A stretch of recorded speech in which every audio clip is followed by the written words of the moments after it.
जीवनाच्या गाढ त्रास झाला बाबा.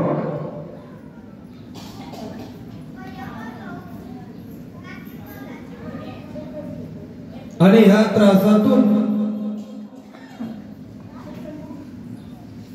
असं वाटलं की जीवन संपावं.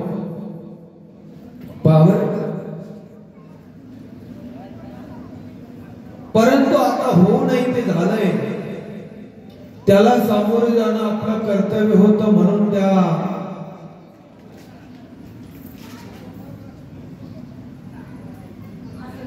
विठ्ठल पंताने जीवनाचा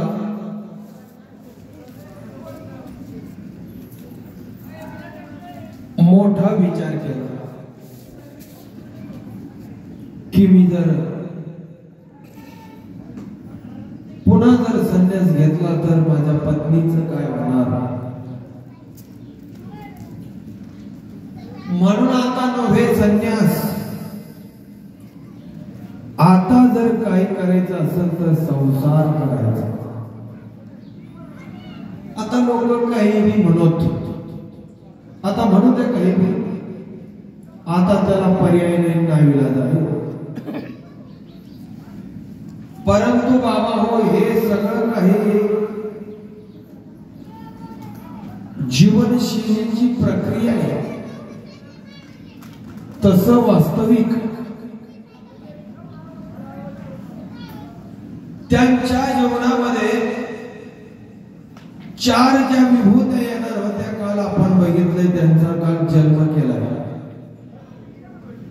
आणि त्या जन्मासाठी म्हणतो खरं त्यांना जगावं लागलं. नोहे नोहे विठ्ठल पंताला परत त्या संसारात आणलं असेल तर या ब्रह्म विष्णू महेश मायाने तीन देवता त्याच्या पोटी आले. आपल्याला माहिती. आणि ह्या तीन देवतेच्या गुह्य ज्ञानाने ही सृष्टी पवित्र झाली. नाहीतर धर्म शिल्लक राहायला नसता. आजही लोक धर्माचा अभ्यास करत नाही. धर्म धर्म म्हणजे काय हे बी लोकांना समजणार. कथा ऐकायला नाही सोपी वाटत, पण खरं धर्म म्हणजे काय हे समजणार.